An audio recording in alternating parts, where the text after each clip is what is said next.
Today's podcast was recorded at the annual men's conference and made possible by the work of the Office of Marriage, Family, and Respect Life of the Diocese of Arlington, which is funded by the Bishop's Lenten Appeal.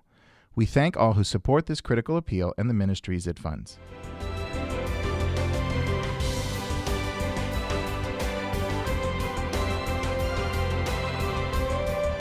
You're listening to Searching for More, a podcast of the Diocese of Arlington.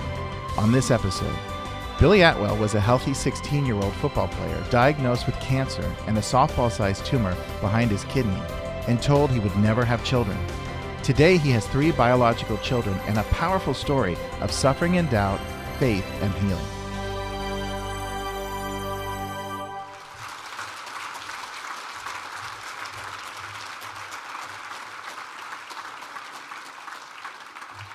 I'm really blessed to be able to speak with you all. I've been in this position for the past 7 months.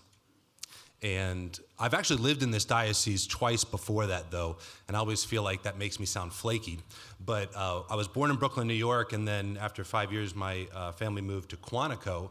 And my dad was an instructor at the DEA Academy there, and we were parishioners at St. William of York. And then we moved to Raleigh, where we lived most of our life since then. My folks are still there. And then after college, I came and I worked in D.C. for a while, and that's where I met my wife, and we were married at St. Andrews in Clifton, and I was a parishioner at St. James, so we have lots of good history here, so it was very easy to come back, to come home, and just see so many of our friends still here, and it's really an honor to be able to get to meet a lot of you today, and I look forward to speaking with you throughout the rest of the conference. So it was actually after I left Virginia the first time, and before I came back, that a lot of my testimony, at least the part I'll share today, takes place. In high school, life was very good. I had a good life. I'd been raised by very devout Catholic parents. I had a job as a teenager as a lifeguard, and my grades were decent, and went to a good Catholic school. I'd really very little to complain about, and obviously being raised in the faith, those of you who were know how enriching that is as you grow up, especially as you're a young man, discovering your manhood, your masculinity, and who you are. One of the something I kind of identified with was football. I had played football in high school, and I was being recruited for Division I AA or maybe II school, and was really passionate about that sport. And I was getting ready for the physical. Every year you'd have to do a physical with the doctor, and just to kind of show that you're generally good health. But I had gone to the doctor about 6 months before I had to do this and expressed an issue, and the doctor said, I think it's fine. It's probably this, maybe that. But he kind of blew it off, and I said, okay, he's the doctor, he knows. So when I went to get the physical 6 months later and found out, or realized, this hasn't gone away, I should bring this up again. The doctor, again, was kind of cavalier about it, but I said, I've still got an enlargement in one of my testicles, and it just doesn't seem to be going away. He goes, well, maybe it's a water buildup or something called a varicocele. He said, maybe it's something like that. I said, all right, but it's nerve-wracking, and of course, being a 16-year-old kid with something like that, you're like, I don't want to tell anybody, so if I'm telling my doctor, I'm concerned. He said, well, I can send you to a urologist if you would like, and they can kind of examine that and check it out. I said, okay, that sounds reasonable. So not long after that at all, my dad and I went to the urologist and met the guy who's a nice doctor, gave me kind of a physical exam, and then his personality kind of shifted a little bit, and he said, hold on one sec. So he leaves the room, and he comes back about 10 or 15 minutes later, and he said, so here's the deal. I'd like you to go get an ultrasound done and get this examined. I'm like, okay. And he said, and I'd like you to go to the hospital. Western Wake was the hospital nearby. He said, I'd like you to go there, and actually I want you to go right now. The doctor will wait for you there. So 2 things concerned me. 1, doctors never wait for you. So there was an urgency that I wasn't excited about. And 2 was, I didn't know what an ultrasound was. I just knew that pregnant women got them. And I thought, oh boy, I'm in a lot of trouble. I was like, this is worse than I thought. So my dad and I drive over to the hospital, and just like he said, the nurses were waiting there, and the nurse did the ultrasound, and I asked her questions, and like always, they say, we don't know, the radiologist will know. And she pointed to a phone in the room and said, the radiologist is going to call the results in to your urologist, and he's going to call you on that phone. So wait until you hear that phone ring, then pick it up. I said, okay. Again, the urgency of that felt kind of pressing. So eventually the phone rings, but it took a while. And my dad and I had been sitting there. My dad and I, he's my best friend. He was the best man at my wedding because I couldn't find a better man. And we were sitting there. We always have something to say. We had nothing to say. It was quiet for about 20 minutes or so. Finally, the phone rings, it picks up, and every word he shared was just kind of one word: yeses, nos, okay, when. So he didn't really tip his hand as to what's going on. And then he hangs up the phone and says, so they think it's cancer, and they want to do surgery. Again, 16-year-old kid, enlarged testicle, doesn't want to have surgery. No, not excited about that. And I said, okay, when do they want to do surgery? Tomorrow morning. Again, this urgency. It's like when I went to that physical to get ready for football season, so all of a sudden I'm seeing my football career flash before my eyes and saying, could this be over? Could all this be it? And the unknown is so horrifying. So we drive home, and we had family visiting from out of town. I was like, I'm not interested in hanging out with family right now. So I grabbed my lifeguard shorts and whistle and took off and was going to go work a shift at the pool. And I was sitting at a stoplight in my 1978 Pontiac Phoenix, and I'd never experienced what I'm about to describe to you. I had heard of it, but I'd never experienced it. It was bursting into tears. And usually you feel it welling up, and you kind of fight it back. Oh, no, I'm not going to let it go. You don't want to cry. You can maybe sometimes push it off, or you at least know it's coming. I went from 0 to 100 in like a tenth of a second, just tears flooding down my face. And I finally cleared the tears away and realized the light's green.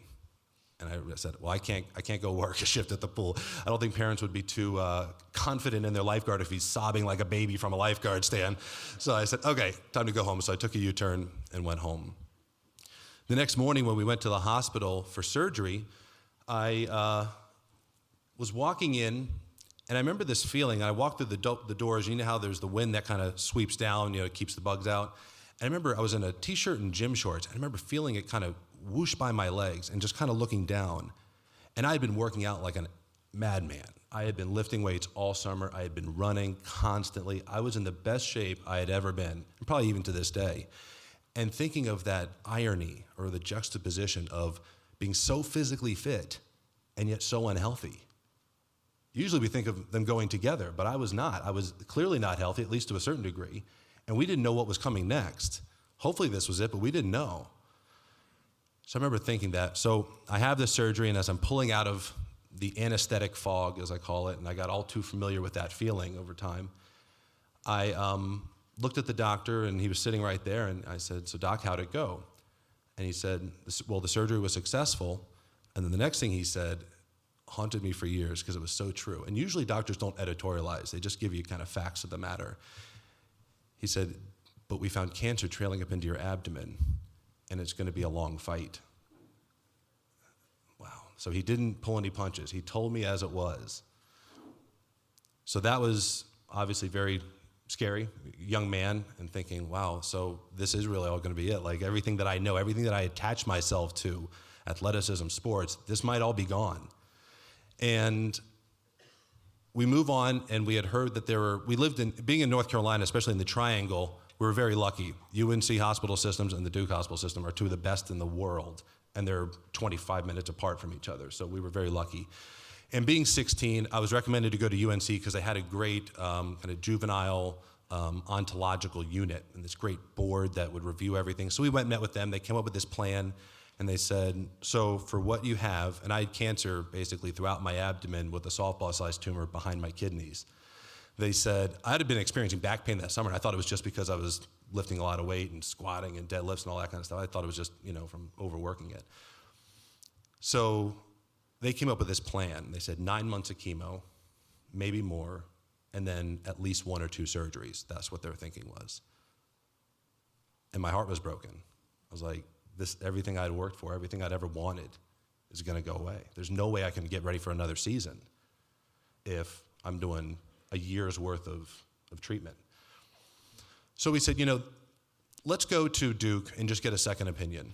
I mean, there was this phenomenal board of doctors that had come up with this plan, so we were confident in it. We were like, let's run down the road. And coincidentally, the doctor at Duke is world-renowned for testis cancer. He's one of the best. If you are practicing that medicine today, you probably studied something he wrote, because he really pioneered the field in a lot of ways. But he mostly deals with adults. So we went to him, Dr. Philip Walther. He's a phenomenal doctor, and he looked at the plan, and we explained to him what UNC was going to do, and he looks at it and he goes, again, we're here for a second opinion. And he goes, Dumb, dumb, dumb. Doc, I have enough. I just got out of a surgery, for testis cancer. Could you lighten that a little bit? His marketing skills weren't too good. So I said, all right, what's going on? He said, they're treating you like a child. He goes, you're what, 6'1", 205 pounds? He goes, you're an adult. You don't need to be doing that. He goes, we can compress that 9 months of chemo into 3 months, and then 1 or 2 surgeries after that. And I'm thinking, I like what I'm hearing, because I'm hearing a shorter time frame. I would find out what 9 months of chemo in 3 months would really feel like. But my dad, again, his specialty with law enforcement was raids and entries. He looked like Lou Ferrigno sitting there next to me. And he said, but this chemo regimen would kill your dad. He goes, so it's going to be intense. You need to know that going in. But all I heard was 3 months. So I'm thinking, okay, carry the one. I could get back for the next season maybe. So we get into the hallway. My parents and I were like cross-eyed with confusion. What do we do? What do we do? And one thing that we had asked the doctor was, well, what about the fact that there's this board at UNC that would review it? And he said, when you know what you're doing, you don't need a board. Oh, boy. I love Dr. Walter, but I was like, either he's the most arrogant human being to ever walk the face of the earth, or he's got reason for that confidence. And I was like, if he's at Duke University and he's that confident or arrogant, he might have a reason to be. They wouldn't keep him around if he was that tough. So we talked about it, and I said, I really feel like Dr. Walter's the guy. So we went with Duke, and that's where I did all of my treatments. So we started chemo very quickly thereafter. And most people, when they do chemotherapy, they'll do a few hours a day every week or something like that, or a day of chemo, then they're off for a week. The way they did it was 6 days of chemo, 12-hour drips, and then I would take 3 weeks off and then come back and do the next one. So it was 3 like that. It was brutal, really, really brutal. The best way I can describe the feeling of chemotherapy is, imagine you take like every household cleaner you can find, dump it all into a bucket, and replace your blood with that cleaner. It's just this horrible, toxic feeling the whole time. The second it starts, you know something's going in you that's just not meant to be. And it's a poison. It's a poison that kills all kinds of cells. It kills cancer cells, but it kills your hair follicle cells. It kills your immune system. It kills all kinds of stuff. That's why it's so brutal. It can target to some degree, but it's really a shotgun approach. It's going to catch a lot of other things along the way. So I start chemotherapy, and within just a few hours, I start throwing up, just getting violently nauseous. And then the next day, I'm throwing up bile. And then by day 3, it's blood. And I did that for 6 days. And I didn't eat. In fact, if I heard the food cart coming down the hall, I threw up. The thought of food, let alone the smell or the taste, it wasn't going to happen. Well, I lost 25 pounds in 6 days. I put on as much weight as I could coming into the second round, lost another 25 pounds, and then rinse and repeat, did that a third time. And there was always this question of whether or not I need 4 rounds of chemo, but luckily 3 of that was enough, and that's about all I could take. But I went from 205 pounds of mostly muscle to 160 pounds of just frail old man. That's what I looked like. I was just in really, really bad shape. So I learned what 9 months of chemo looks like in 3 months, and I don't think they do it anymore. And if you have the chance, if you get cancer and you have a chance to spread it out, do it. But you do what you got to do to get healthy at the same time. And throughout chemo, it was so agonizing and so brutal, I envisioned it as the devil. I said, the devil's trying to break me. So by envisioning the tumor as the devil, I was able to drive through a little bit, because you have to dig deep to get through something like that. It's so intense that it would be very easy to get disillusioned. It would be very easy to get really negative or really pessimistic. So I had to find a way, and that was my way, I envisioned it as the devil. And I had so many people praying for me. I got prayer cards from all over the world, folks that would, share my name on different prayer lists. They'd tell my story, and I was getting stuff from everywhere. People were sending me books. I got more copies of Lance Armstrong's book that I know what to do with. I probably got a case of them somewhere if anyone would like one. But people were sending so many, prayer guides and resources, and just letting me know that they were praying for me. And I really felt it too. I really felt in that time all those prayers coming my way, because there was something unique about the way I was able to handle it that was no credit to me. And I feel that people would say, I don't know how you do this. I don't know how you go through something like that. I was like, well, I didn't choose it. This isn't like a journey I've selected. I've got to go through this. But there is something to the idea, and I've heard this quote a long time ago, is God doesn't call the qualified, he qualifies the called. This is true for a circumstance like what I was going through, but it's also true for vocations. I look at the life of priests. Being in my position, I have the blessing of seeing the work of priests, the day-to-day work that they have to do for us. And it's so much more than what we see on Sundays or when we go to confession. That's like a fraction of what they have to do on a daily basis. How do they do that? How do you manage that schedule? Manage all these people needing things from you? It's grace of the vocation. God gives the grace. He qualifies the individual through his love and his grace. Marriage. And for those in this room that work, you're constantly divided between work and home. That's a tough thing. You're constantly being pulled by one from the other. How do we do that? I think it's grace. My wife is at home with 3 little kids right now. How does she do that day after day after day, dealing with all these little things that are so unfulfilling in many circumstances and in many ways? How do they do it? I think they're given the grace they need to fulfill the vocation. In circumstances, we have that same opportunity in different struggles. You might be in a job you hate, but there's something in that. There's some grace that you can draw from that can really enrich your soul. There may be some other circumstance. You're dealing with issues with family. Maybe someone's passed away and there's like an estate dispute. Whatever it is, there is a grace and an opportunity, but you do have to sometimes look for it. It's not always going to be apparent.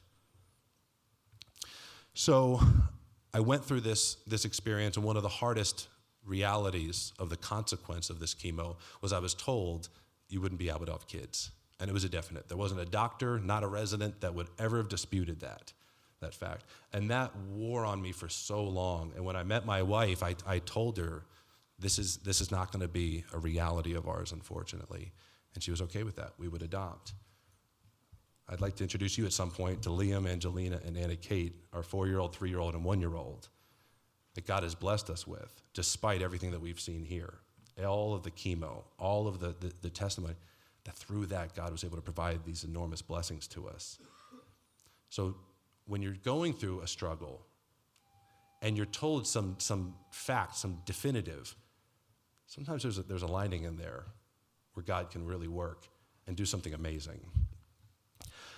So my faith had carried me through this experience. I was so blessed. I think it was the enrichment of prayers, but I had been raised with faith. I had invested in faith. I went to a Catholic school where prayer and the Mass and the sacraments were a deep part of our life. But after cancer, I got a little cocky about my faith. And I felt a little bit like I was a mountain climber, where I'd been climbing this mountain, my whole life. And I got to a point where I was like, I'm going to hang out here for a while. And I got fat and lazy. And then when you got to climb the mountain again, you're not ready for it. What got you there, got you to that point, you stop doing. It's like any training regimen. Well, you got to keep doing that to keep progressing. Or you got to do more even.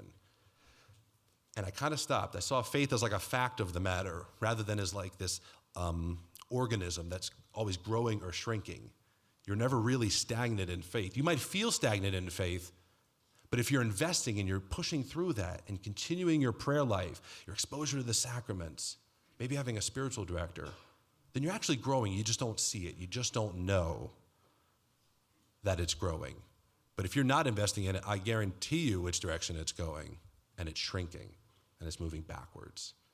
You're that mountain climber that's kind of gotten stagnant and decided to get fat and lazy on the middle of the mountain. So I was still intellectually able to defend the faith. In fact, in college especially, I was a constant apologist for the faith. But there was something inside that wasn't quite there. There was this relationship with God that really wasn't being fed, at least on my side. And that hurt me later. Because when I was in college, the football thing never happened. It never worked out. Coaches are not interested in a guy that's survived cancer and gone through everything that I went through. I wasn't a real attractive candidate at that point. And then I thought, well, maybe I'll go to West Point or join the Army. And then I was medically disqualified. So I had these kind of other setbacks of things that I wanted to do. I ended up going to college. And I was a college cheerleader at East Carolina University. And I was getting ready for practice one day, and I threw on my T-shirt. And when I was putting on my gym shorts, I felt this lump.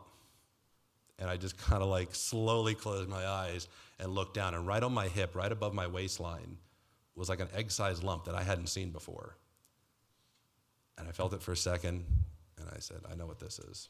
And I was right. They did a quick biopsy, and it was cancer, but it was not related to the original cancer. This one's what's called a desmoid tumor. It's a sarcoma. And I went back to Duke, where they had taken such good care of me before, and they came up with a plan. But luckily, this one would not require chemotherapy. It would not require all that intensive treatment, but it would require 2 major surgeries. One to remove the tumor, but in order to get what they call negative margins, which means they basically take a little extra to make sure they get all the cancer, they had to reconstruct my hip. So they took tissue and muscles from throughout my leg to reinforce my hip to give it the strength that it needed. So between my sternum and my knee, I've got 4 feet, 3.5 inches of scar on my body.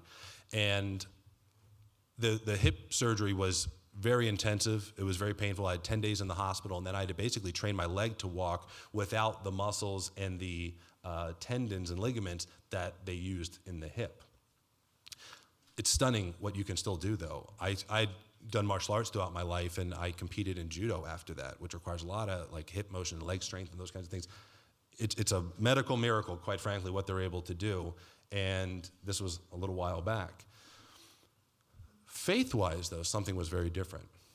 Because I had gotten lazy in my faith, because I had kind of gone stagnant and just let it be intellectual, my faith didn't carry me through this time. I was really, really angry at God. I had said, I did this. I've been there. I've got the t-shirt. Why am I going back? Why do I have to do this again? Why is my life uprooted like this all over again? And then, of course, fears of, well, what if I get it a third time? What if I don't survive the next time? All that stuff starts really plaguing me. And I said, I did this with you, and I got cancer again. So let me try it without you and see how that goes.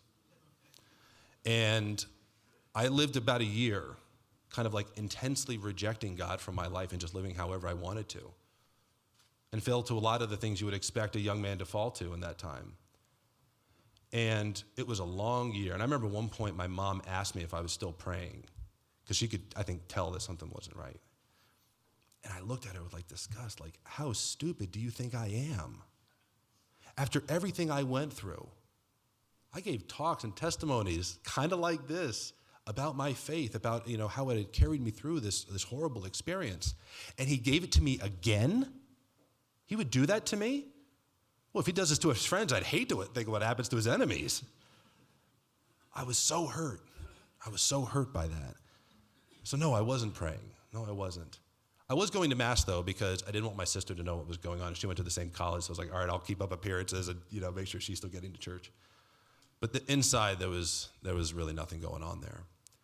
So after a year, I remember I was laying in my dorm room, looking up at the ceiling, just living in this misery I had built for myself, all the depression and all those kinds of things. And I said to myself, well, I'm fairly analytical, and I said, well, how's this working out for you? And it wasn't, and it was clear. And it had been a long time coming that I'd asked that of myself. And I prayed for the first time I had prayed in a long time. And this was the prayer. God, please don't let me die tonight, because I'm going to hell if I do. And it wasn't that God didn't want me, it's that I didn't want him. And I was worried he was going to give me what I was asking for. I'd been pushing myself away so aggressively. I said, well, isn't that the logical end of actively rejecting what he so badly wants for me? It was scary. It was a scary reality. So before that second cancer, when I had stopped investing in my faith, it was mostly intellectual. I remember reading from James chapter 2, verse 19, and I think it in some ways defines the faith struggle I was going through. It says, you believe that God is one, you do well. And what that means is, you believe in the truth of God. He's the Lord of Lords, the King of Kings. These facts about him. It's not about the relationship side, but it's just the raw truths of who God is. You believe that God is one. You do well. Even the demons believe and shudder. Ooh, that is haunting, isn't it? That even the demons believe in God to a certain extent. Obviously, there's no relationship there. They haven't internalized the faith, but they know he's one.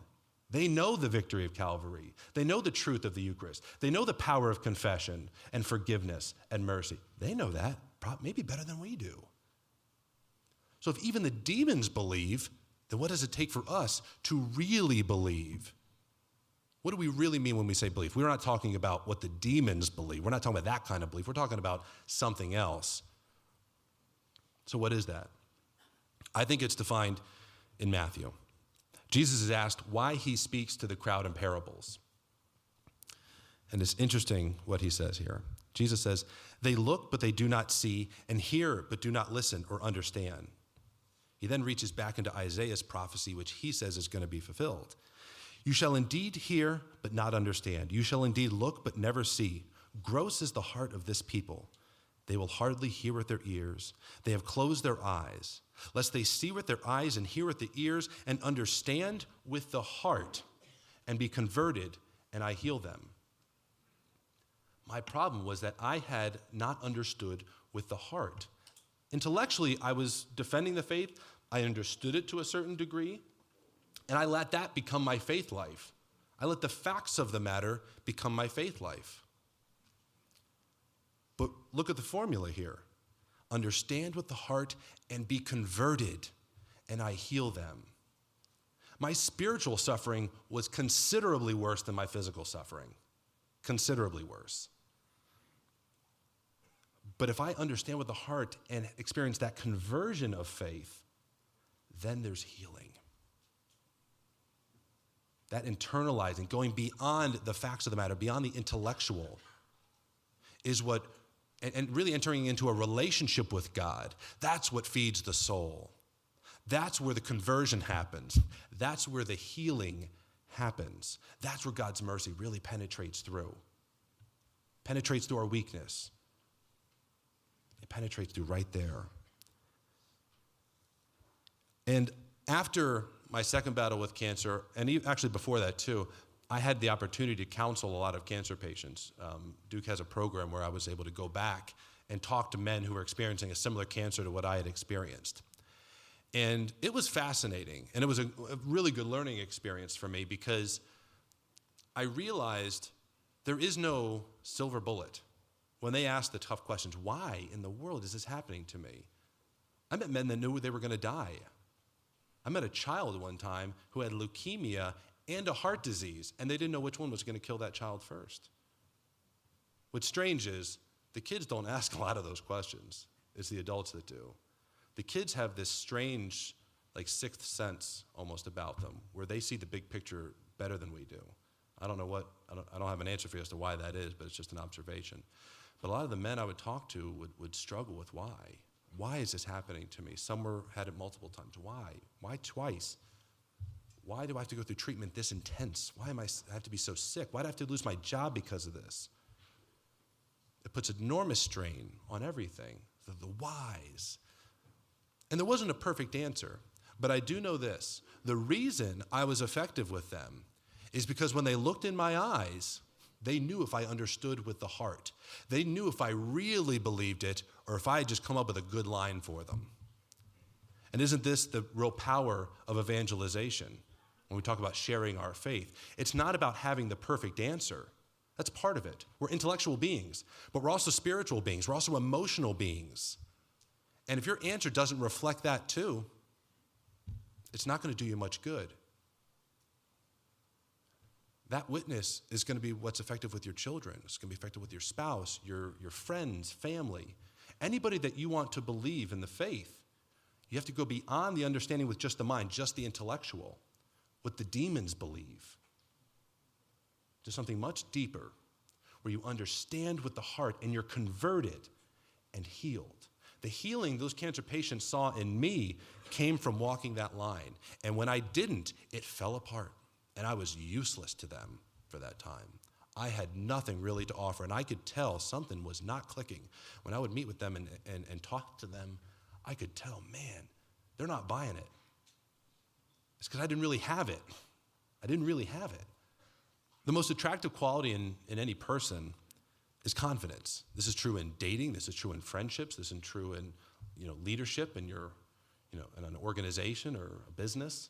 Confidence. But confidence, I think, comes from an intellectual knowledge that is rooted in that understanding of the heart and genuine conversion. People that are trying to convince you, even if they're trying to convince you to buy a product, you kind of know if they really like the product by the way they respond, right? You can tell if it's just salesy or if they really believe what they're saying. How much truer is that with the faith? How much truer is that when we're talking about salvation? How much truer is it then?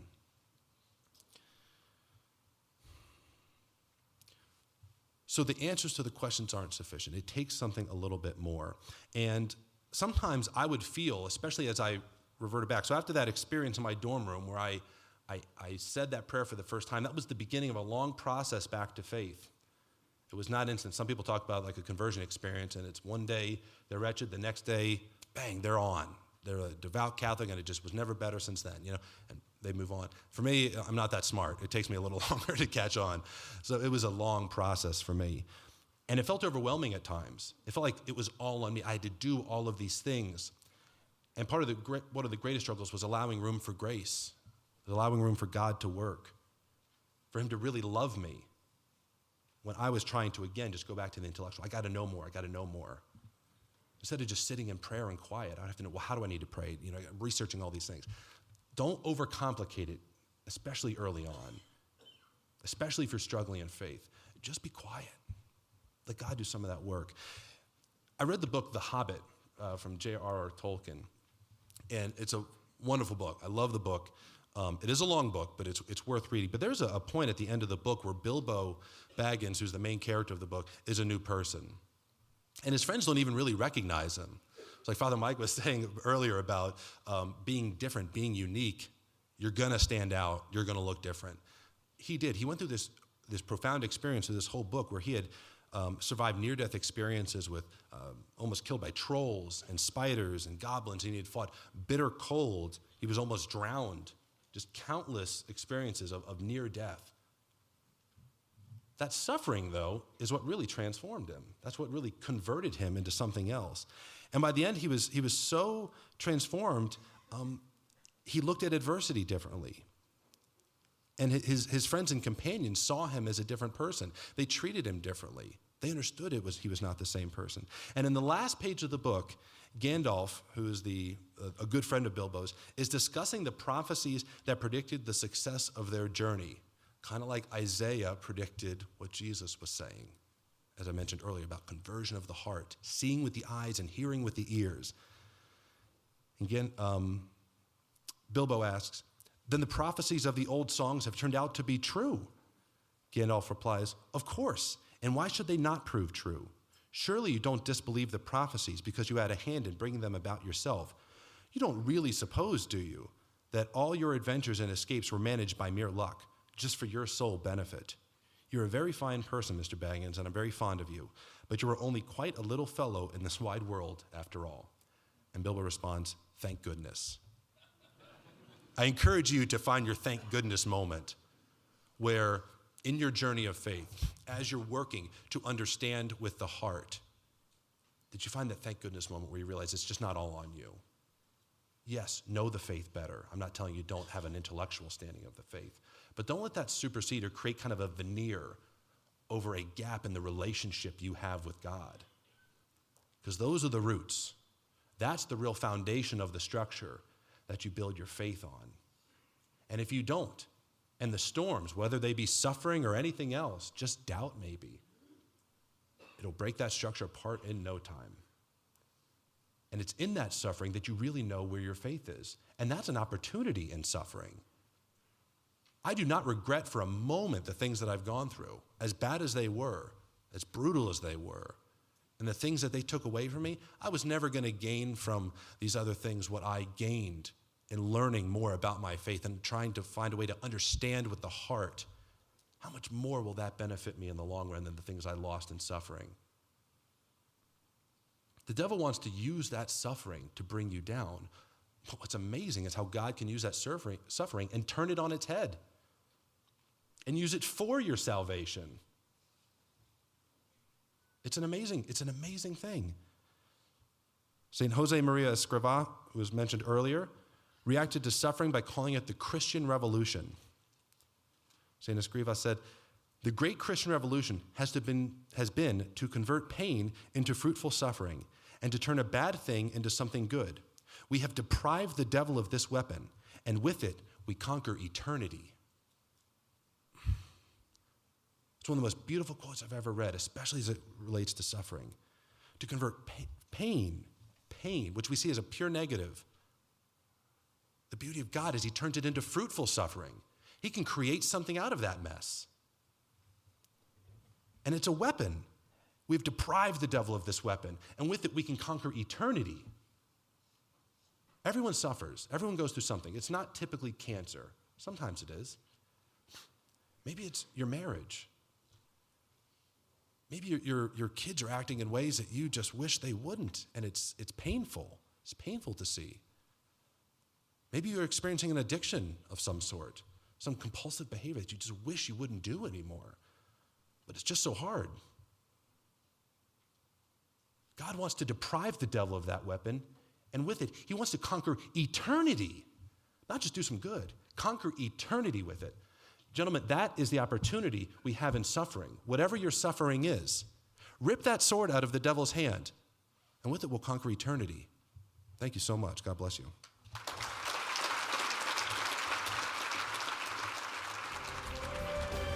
Thank you for listening to Searching for More. If you enjoyed this podcast, please write a review on iTunes, Google Play, or Stitcher. Also, make sure you follow the Diocese and the Arlington Catholic Herald on Facebook, Twitter, and Instagram. And subscribe to our YouTube channels for regular videos that will inspire, educate, and inform you about the Catholic faith and our diocesan community.